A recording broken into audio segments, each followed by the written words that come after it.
Fala, mestre, tudo bem? Essa é a nossa sexta aula de Direito Empresarial e o nosso assunto hoje é nome empresarial.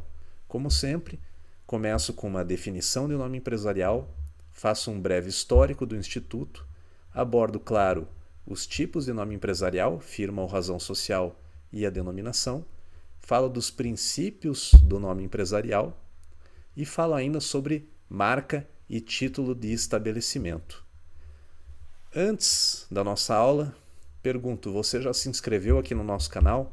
Se você ainda não se inscreveu, se inscreva, ative o sininho para receber as notificações, faça aí o seu comentário, deixe o seu like. Confere aí agora a nossa aula. Pessoal, a gente viu o estabelecimento empresarial na aula passada. Lembra que eu comentei com vocês no fim da aula, nem não tão no fim assim, da diferença entre nome empresarial, a marca e o estabelecimento comercial, que os três podem coincidir, né? Às vezes é interessante para o empresário que assim seja. Então, por exemplo, o Itaú, ele tem o nome empresarial, né, que é Banco Itaú S.A. O estabelecimento comercial também, se você vai lá na agência do Itaú, tá também escrito Banco Itaú, e evidentemente a marca dos serviços que eles oferecem, né, serviços financeiros, serviços bancários, também tem o nome do Itaú. Mas nem sempre isso aí acontece. Muitas vezes você tem, ah, sei lá, Thiago Ramasco, Administração e Participações Limitada, que vai ser o teu nome empresarial, e você pode ter uma loja que se chama Loja da Esquina, que vende um produto que tem uma marca com outro nome, tá? Então, nem sempre isso aí vai coincidir, mas só para retomar esse conceito aí com vocês, que são coisas diferentes, tá? Hoje nós vamos ver o nome empresarial. O que é o nome empresarial? O nome empresarial é aquele que é utilizado pelo empresário para se identificar enquanto sujeito exercente de uma atividade econômica, tá? Esse é o conceito do professor Fábio Ulloa Coelho sobre nome empresarial. Então, vejam, historicamente, como que funcionava principalmente no passado? Em geral, o empresário, ele atrelava a sua atividade ao seu nome pessoal, tá? Então, se tinha lá o senhor Antônio da Silva, ele pegava o nome civil dele, Antônio da Silva, colocava lá Antônio da Silva, comércio de tecidos, tá? Se era um negócio de família, muitas vezes tinha Antônio da Silva e filhos, né? Família Antônio da Silva, ou então irmãos fulano de tal, né? Nós tínhamos aqui em Curitiba a Fundição Irmãos Miller, onde hoje é o Shopping Miller, tá? Então, era muito comum isso aí no passado. O empresário, ele, ele atrelava a sua atividade ao seu nome civil, porque isso cumpria uma função estratégica, uma função mercadológica. O empresário, ele passava a ser conhecido por vender produtos de qualidade, tá? Então, se você queria um tecido de qualidade, você ia na loja do fulano de tal, né? Fulano de tal tecidos, porque você sabia que ali, eventualmente, né, você iria encontrar um tecido de marca boa, uma seda importada, alguma coisa assim. Então, ele atrelava a qualidade do seu produto ao seu nome. Você buscava primeiro o nome da pessoa, uma pessoa em quem você confiava, né? O empresário estabelecia o seu bom nome no mercado, porque você sabia que ali você iria encontrar produtos de qualidade, ok? Com o passar do tempo e a disseminação do comércio em nível global, né, com a globalização, em que você pode comprar aqui produtos que são fabricados do outro lado do mundo, essa função mercadológica, essa função estratégica do nome comercial, ela perdeu muito da sua importância.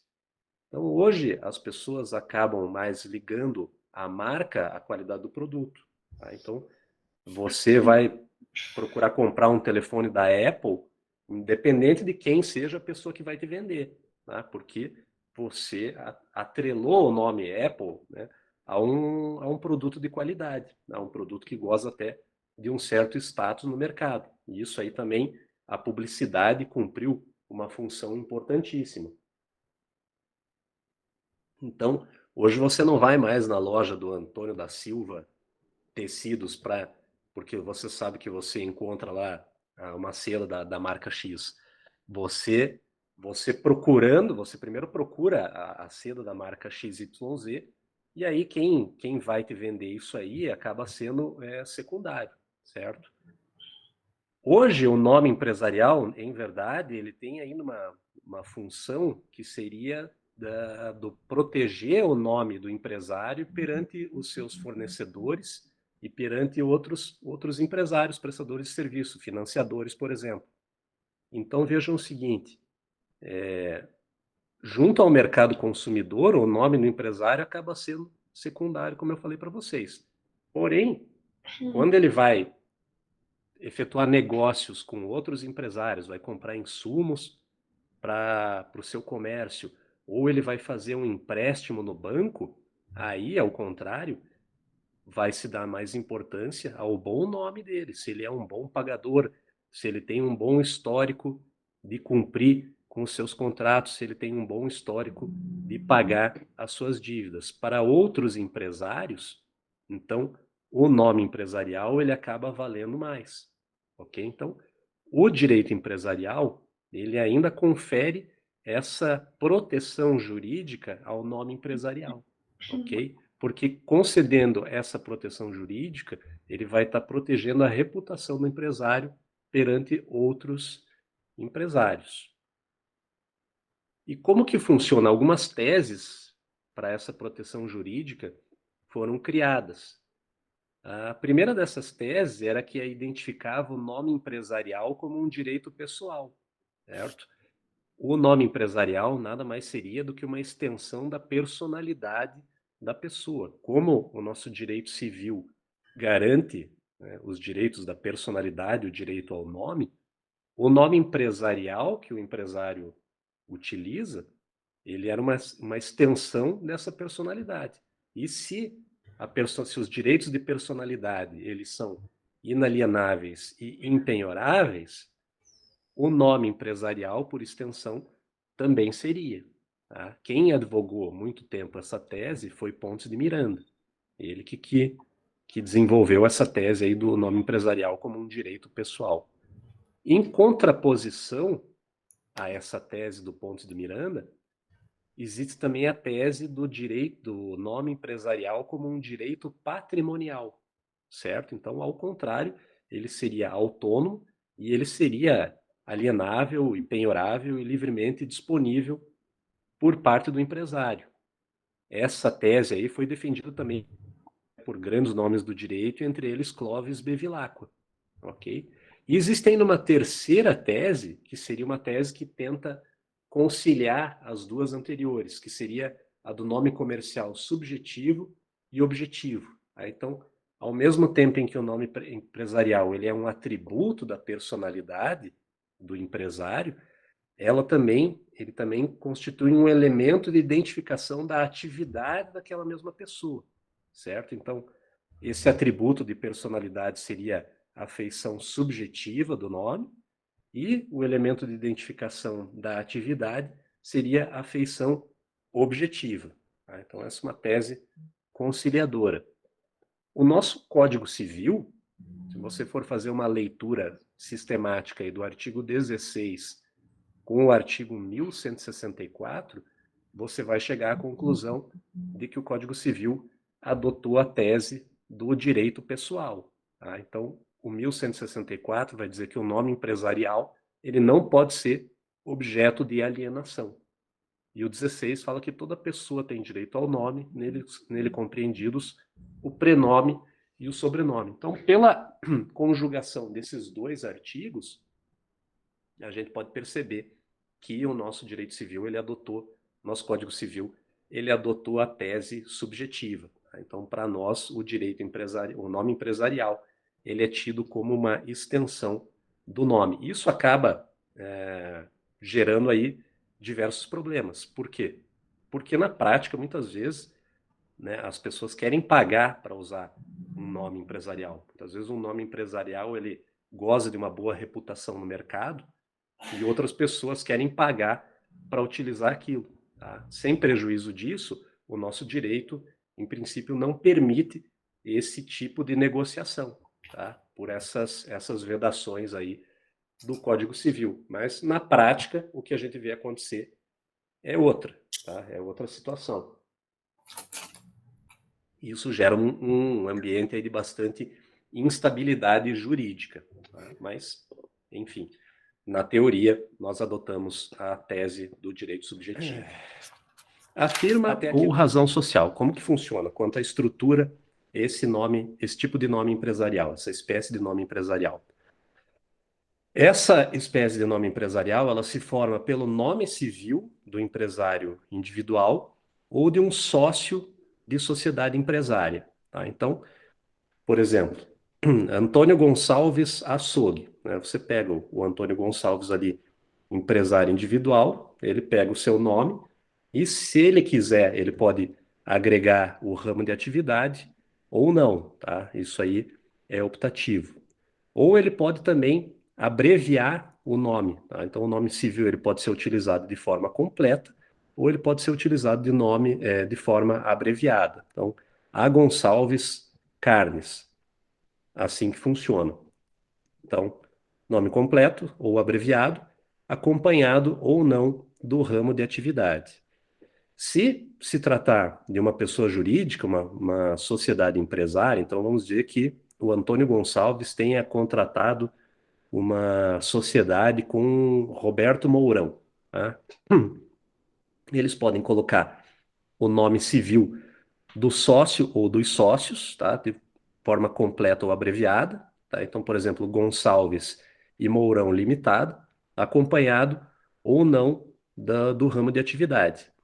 Ou se forem mais de dois sócios, eles podem substituir dois ou mais sócios pela expressão e companhia. Tá? Para o nome não ficar muito longo, eles podem adotar, por exemplo, Gonçalves e companhia. Então, o e companhia seria o Roberto Mourão e o terceiro sócio, e aí acompanhado do ramo de atividade. Então, Gonçalves e Companhia Limitada, comércio de carnes. Ok? É assim que funciona a razão social ou firma.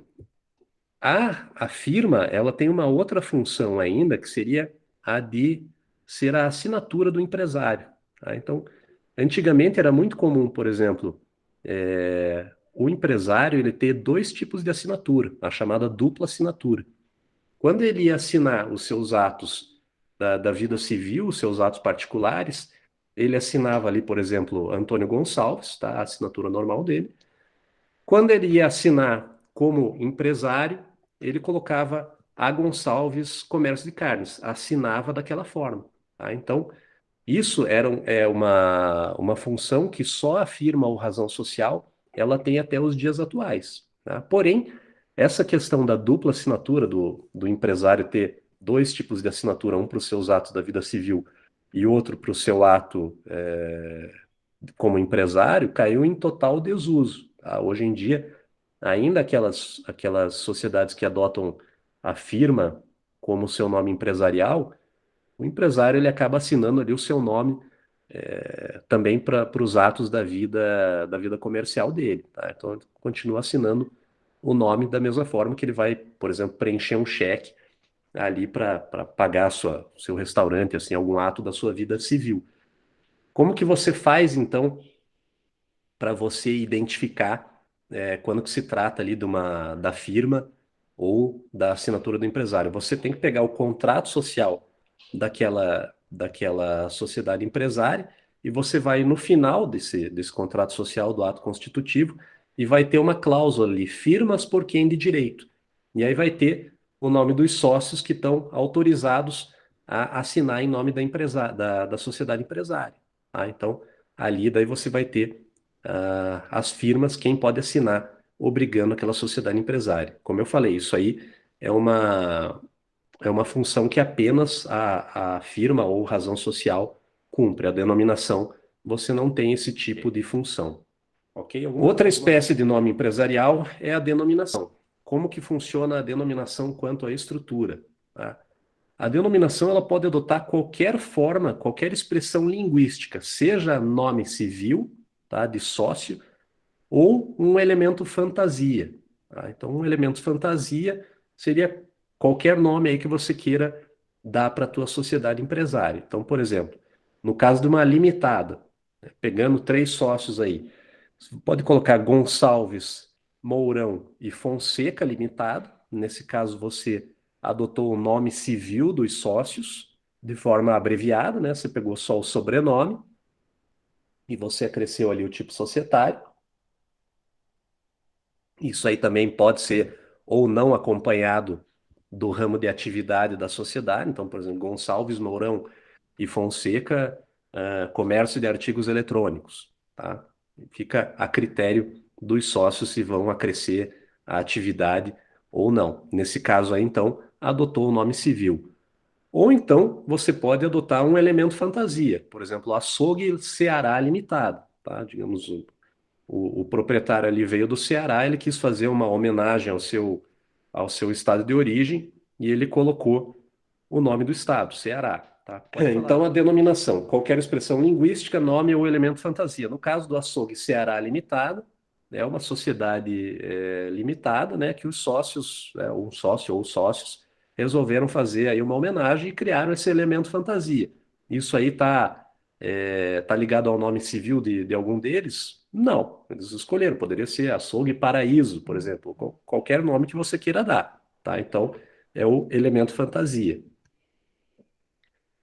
Quando você tem uma SA, tá? Como é que ficaria o nome? Companhia Cearense de Carnes. Tá? Então, o companhia identifica que o tipo societário é uma SA, o cearense, né, seria o elemento fantasia, e o de carnes ali para identificar o ramo de atividade, tá? Ou então Carnes Thiago Mourão Sociedade Anônima, tá? SA.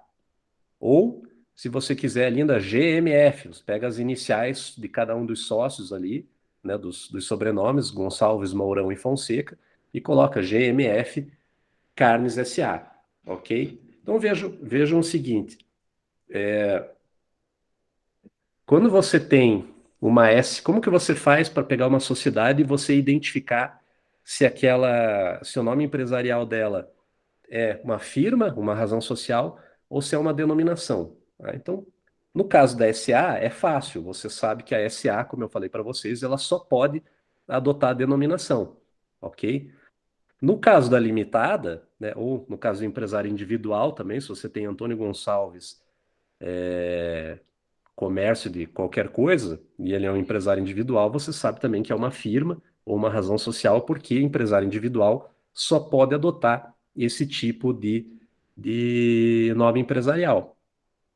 Porém, como você faz para identificar quando você tem uma sociedade limitada, né, que pode adotar qualquer uma das duas formas, né? Pode adotar tanto a firma quanto a denominação, tá? Então, uma forma de você diferenciar é exatamente pela função que aquilo lá cumpre, tá? Se aquele nome empresarial ele pode ser utilizado também como assinatura, então você já sabe que aquilo ali é uma firma ou razão social. Se ele não puder, então se trata de uma denominação. Por quê? Porque a denominação, ela não serve como assinatura, né? Então se você tiver, por exemplo, Gonçalves, Mourão e Fonseca, pode ser uma denominação que tenha por base o nome civil, ou pode ser uma firma ou razão social que sempre, né, que necessariamente tem que adotar o nome civil. Como que você faz para identificar se é denominação ou se é razão social? Você vai ter que pegar o contrato social e olhar lá no fundo, no fim. Se tiver aquela cláusula que eu falei para vocês, firma por quem de direito, você sabe que aquilo ali pode ser utilizado também como assinatura. Então, é uma razão social ou firma. Se não tiver, é uma denominação, tá? Que eles utilizaram como expressão linguística o nome civil dos sócios. Ok, no caso da SA, embora ela seja obrigada a adotar uma denominação, tá?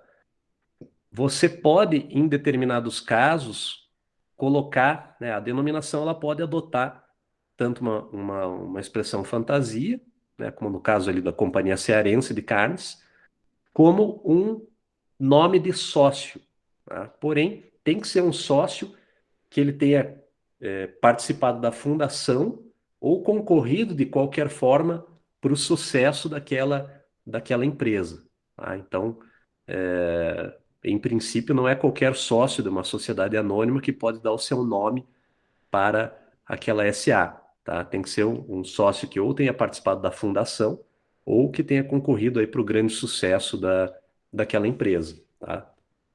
Apenas isso aí. A gente vai ver mais com mais vagar essas questões aí quando a gente estudar os tipos societários.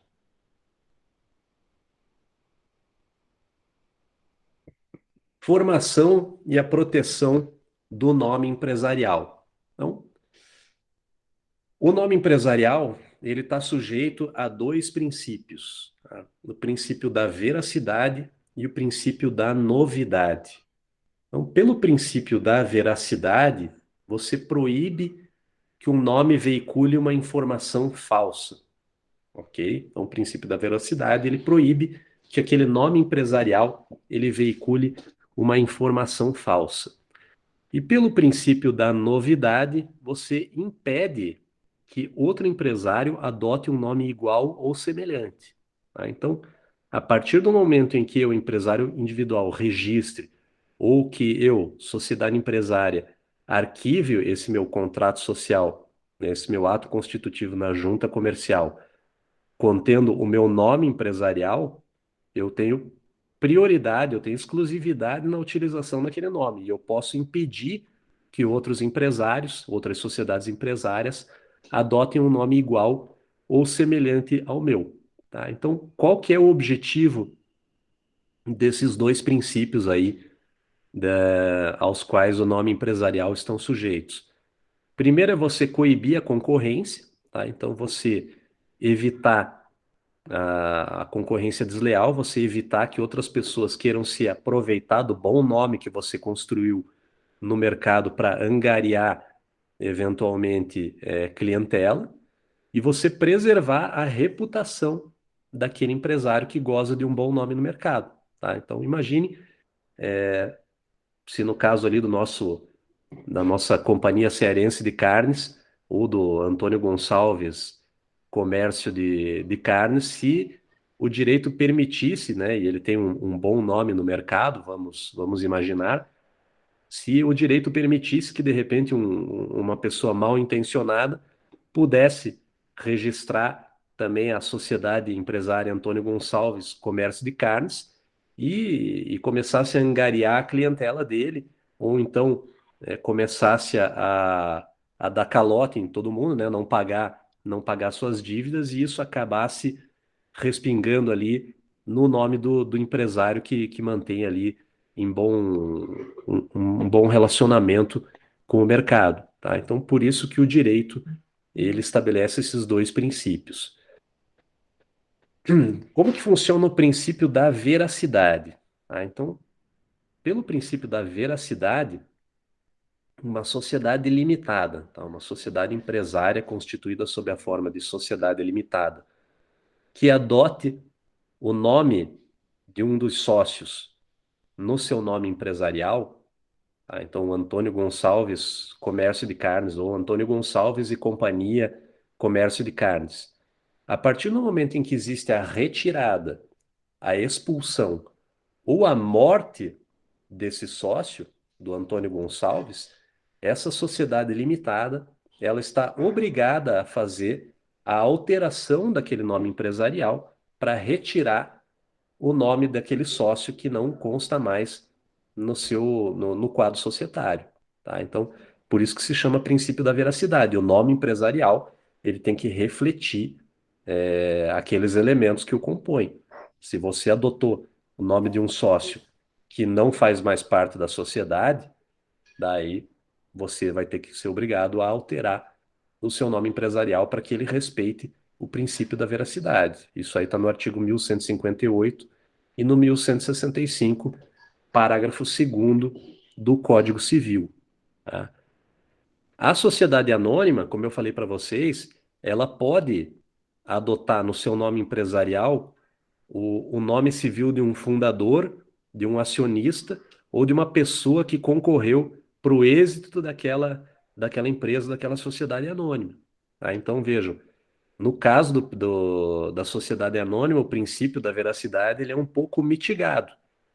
Se esse sócio se retirar ou eventualmente falecer, a sociedade anônima ela pode, como uma forma de homenagem, né, continuar homenageando aquela pessoa, tá? Então, ela não vai ser obrigada a alterar seu nome. Então, no caso da sociedade anônima, da SA, o princípio da veracidade ele é um pouco mitigado. Na sociedade limitada não há essa escolha, ok? Isso aí está no artigo 1160 e na lei das SA, que é a lei 6404 de 76, artigo 3º, parágrafo 1º, ok? Então, aí dois exemplos da aplicação do princípio da veracidade. O princípio da novidade. O que é isso aí? Esse é o princípio que garante a exclusividade no uso do nome empresarial por parte do empresário. Tá? Artigo 1166 do Código Civil. Então, a partir do primeiro arquivamento na junta comercial, digamos que eu quero constituir, eu como empresário individual, quero fazer a Tiago Ramasco Prestação de Serviços Educacionais, tá? Ou então a sociedade empresária Tiago Werner Ramasco Educação Limitada. A partir do momento que eu for na junta comercial e me registrar como empresário individual com esse nome, tá? Com essa firma, ou arquivar o ato constitutivo da minha sociedade, digamos que eu contrate a sociedade com a minha esposa ou com meu irmão, e dê esse nome para ela, e eu arquivar aquele ato na junta comercial, pelo princípio da novidade, eu tenho o direito de impedir que qualquer outra pessoa venha a utilizar aquele nome empresarial, tá? Então, o Tiago Ramasco Educação, o Tiago Ramasco Serviços Educacionais, ele passa a ser de meu uso exclusivo, ok? E eu posso impedir isso aí, digamos que um terceiro venha a se registrar com esse nome, eu posso impedir isso na esfera administrativa, perante a junta comercial, ou na esfera judicial, tá? Eu vou ingressar com uma ação ali, algum tipo de tutela inibitória, para que essa outra pessoa não infrinja o princípio da novidade, tá? Ele não utilize o meu nome. Para que serve isso aí? Para você coibir o uso indevido do nome empresarial, tá? Então, se uma pessoa fizer uso do nome sem autorização, claro, né? Digamos que eu constituo uma franquia da Thiago Ramasco Serviços Educacionais e eu quero expandir para outros estados, tá? Ou para outras cidades. Aí, claro, um franqueado meu, por contrato, eu vou dar autorização do uso do nome empresarial para ele, tá? Mas se a pessoa fizer isso sem autorização, ela vai estar incidindo aí numa questão de concorrência desleal, isso é crime, tá? Pela LPI, pela Lei da Propriedade Industrial, artigo 195, inciso 5º, tá? Então, crime de concorrência desleal, e eu posso, inclusive, pedir uma responsabilização civil dessa pessoa, tá? Eu vou pedir que ela me indenize por eventuais prejuízos que eu tenha sofrido pelo fato de ela ter utilizado o meu nome empresarial, tá? Digamos, ela pode ter desviado a minha clientela, meus potenciais aí alunos dos meus cursos podem ter ido se matricular lá na escola dele porque ele está roubando o meu nome, tá? Então eu vou pedir uma indenização na esfera civil, além da esfera criminal aí do crime de concorrência desleal, eu peço também na esfera civil uma indenização. Isso aí também está na Lei de Propriedade Industrial, no artigo 209, tá? Então, esse aí que seria o princípio da novidade, ele garante essa exclusividade do uso do nome.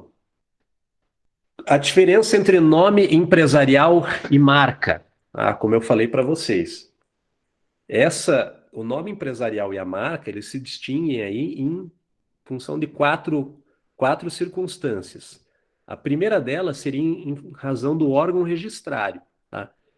Onde você registra o teu nome empresarial? Você registra na junta comercial, tá? Então, a partir do momento em que você se registra como empresário individual com uma determinada firma ou razão social, ou você registra Você arquiva os atos constitutivos da tua sociedade empresária, seja sob razão social, seja como denominação, tá? Você passa a ter a proteção do direito empresarial para aquele seu nome empresarial, a partir do momento em que você se registra ou arquiva o seu ato constitutivo da sociedade empresária na junta comercial. A marca, ao contrário, ela só passa a gozar de proteção, né, no âmbito do direito empresarial, pela lei da propriedade industrial, a partir do momento em que você registra ela num outro órgão, não é na junta comercial. A marca você registra no INPI, tá, que é o Instituto Nacional de Propriedade Industrial. Ok? Então, essa é a primeira diferença entre eles. Nome empresarial, registro na junta comercial. Marca, registro no INPI. Ok? Segunda questão, em relação ao âmbito territorial da proteção. O nome empresarial, ele goza de proteção só no âmbito estadual. Então, cada estado da nossa federação vai ter uma junta comercial. Você, a partir do momento em que você registra o teu nome empresarial na junta comercial do estado do Paraná, você só vai ter a proteção do direito empresarial no âmbito do estado do Paraná. Tá? Nada impede que um homônimo meu, Thiago Ramasco, registre a Thiago Ramasco Serviços Educacionais no Rio de Janeiro, ok? Se eu quiser que o meu nome empresarial ele tenha proteção no país inteiro, eu vou ter que fazer um procedimento específico de registro em cada junta comercial do país para que esse meu nome empresarial não seja utilizado, ok? Veja, nada impede que eu, eventualmente, me desloque até o Rio de Janeiro e ofereça os meus serviços lá, tá? Ou então transmita lives para o Rio de Janeiro com a minha empresa que tem esse nome, tá? O que eu não posso é impedir que no Rio de Janeiro esse meu xará aí registre a sociedade dele com o mesmo nome, tá? Por quê? Porque o nome empresarial ele só tem proteção estadual, só tem proteção no âmbito daquela junta comercial em que ele foi registrado, tá? Como eu falei, se eu quiser uma proteção nacional, eu vou ter que fazer esse registro de proteção em cada uma das juntas comerciais do país, ok? A marca, como que funciona a marca? A marca, ela tem proteção nacional. A partir do momento em que você registra a tua marca no INPI, ela goza de proteção no país inteiro, tá? E vejam, o Brasil, ele é signatário de uma convenção chamada União de Paris. Diversos países se reuniram, né, em Paris e celebraram essa Convenção de Paris, União da Convenção de Paris, que estabelece regras aí no direito internacional sobre proteção de marcas e patentes, e o Brasil é um país unionista, tá? Então, respeitados determinados requisitos dessa Convenção de Paris, a minha marca, inclusive, ela pode gozar de proteção no âmbito de todos os países signatários, tá? Então, proteção internacional, determinadas marcas de alto renome que cumprem esses requisitos da Convenção de Paris, elas gozam de proteção não só aqui no Brasil, mas em todo e qualquer país signatário da Convenção de Paris, tá? Então, o Brasil, como signatário, inclusive, dessa convenção também, ele está obrigado a reprimir o uso indevido de marcas registradas no exterior que gozem dessa proteção de marca de alto renome, ok? Então, mais uma diferenciação aí entre nome empresarial e marca. Outra, a terceira, seria em relação ao âmbito material. O nome empresarial, a proteção da qual ele goza, independe do ramo de atividade, tá? Então, se eu registrei a Thiago Ramasco Serviços Educacionais, não pode alguém querer registrar a Thiago Ramasco Comércio de Artigos de Papelaria, tá? Não interessa que o ramo de atividade é diferente, o nome empresarial, ele goza de proteção em todo e qualquer ramo de atividade, tá? A marca,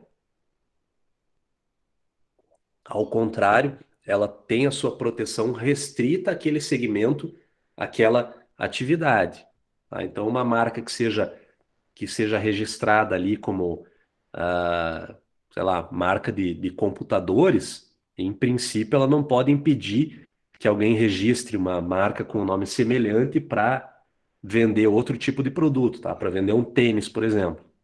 Em princípio, eu digo por quê? Porque, novamente, existe essa questão aí das marcas de alto renome, que daí elas gozam de proteção independentemente do ramo de atividade, tá? Mas não é toda e qualquer marca que tem essa prerrogativa, ela tem que cumprir determinados requisitos. Então, a priori, a proteção para uma marca ela está restrita àquele segmento do mercado no qual ela foi registrada. Outras marcas, né, que adotem denominação semelhante, mas que atuem em segmentos diferentes, poderão ser registradas. Ok? E a última diferenciação em relação ao nome empresarial e a marca diz respeito ao prazo de duração dessa proteção. Tá? Então, o nome empresarial, ele goza de proteção por prazo indeterminado. Enquanto aquela sociedade empresária, aquele empresário individual estiver regular, estiver exercendo sua atividade de forma regular das normas do direito empresarial, ele vai gozar da proteção para o nome empresarial dele. Tá? Então, por isso que se fala em prazo indeterminado. A marca, ao contrário, ela tem uma proteção aí de 10 anos. Passados esses 10 anos, você tem que renovar aquele pedido de registro. Tá? Então, veja, nada impede que você, a cada 10 anos, sempre faça, né, a renovação desse seu registro de marca.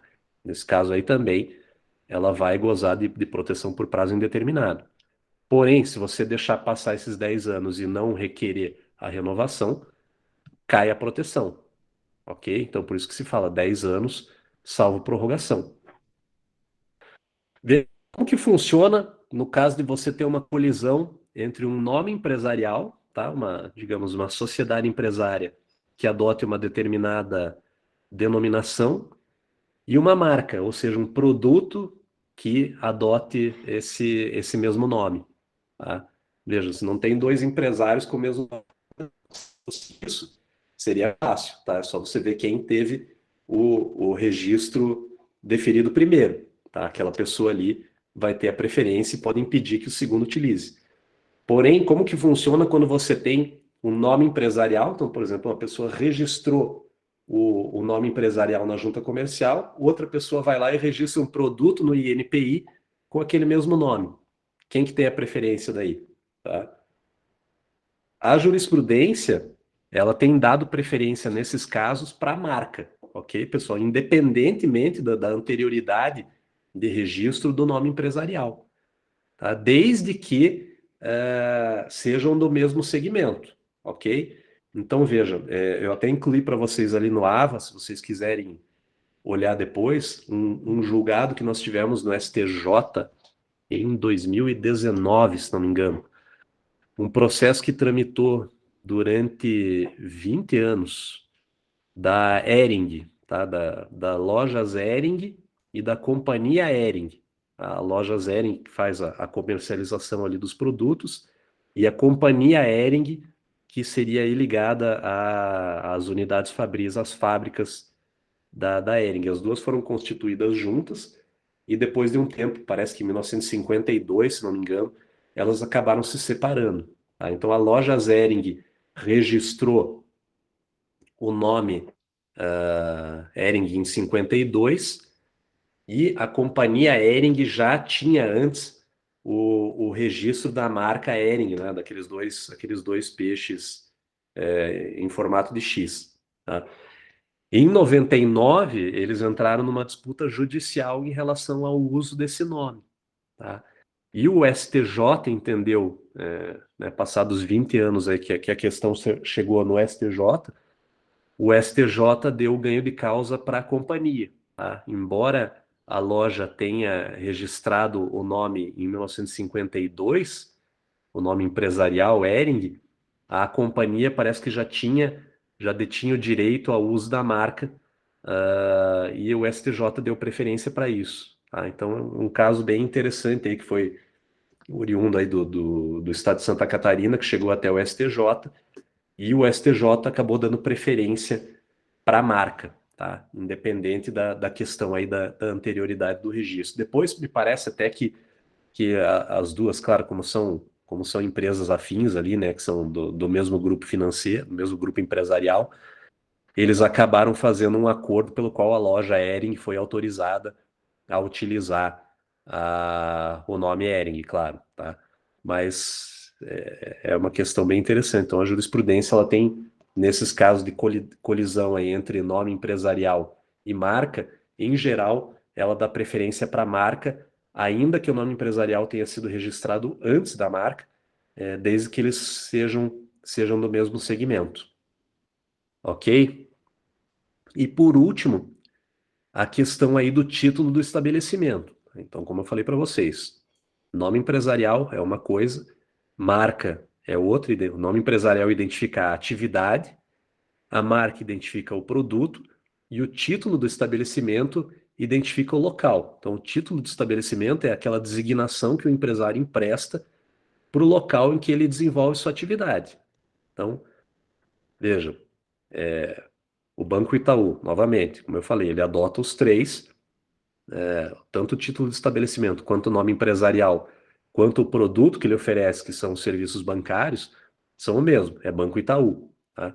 Nada impede que eu registre os três de forma diferente. Tá? Geralmente prefere utilizar os três até por uma questão de fazer o nome fixar na mente do público consumidor, mas ele pode, ele pode ter um nome empresarial, né? Pode colocar lá o Thiago Ramasco Limitada, vai ser o nome empresarial.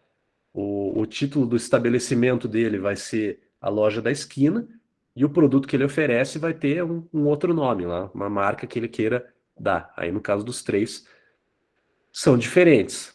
Então veja, se eu quiser que o meu estabelecimento ele tenha um, um sinal distintivo do nome empresarial, tá?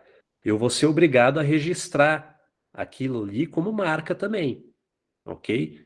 Então, ele só vai, o título daquele estabelecimento ou daquele nome empresarial, ele só vai passar a ter proteção se eu registrar como marca. Se eu não registrar, aquele sinal, ele pode ser utilizado por qualquer outra pessoa, tá?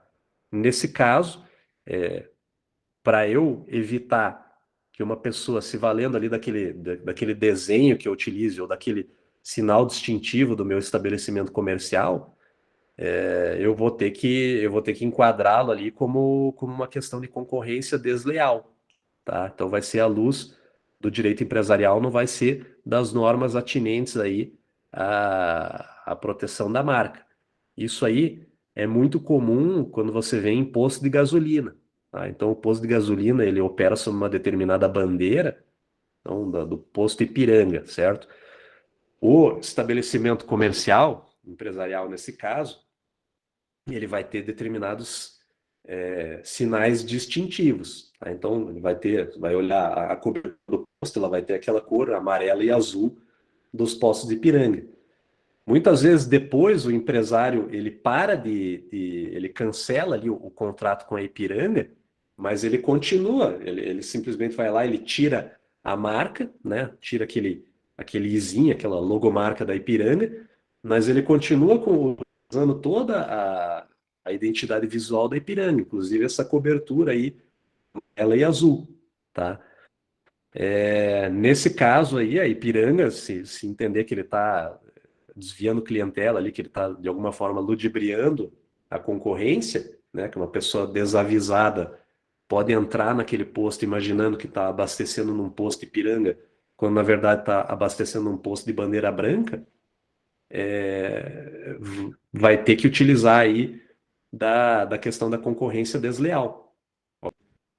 Então, por hoje, era isso aí que eu tinha para tratar com vocês. Tá aí, essa foi a nossa aula de hoje. Renova aqui o convite para que você curta e se inscreva no nosso canal, deixe o seu comentário. Bons estudos e até a próxima. Um abraço.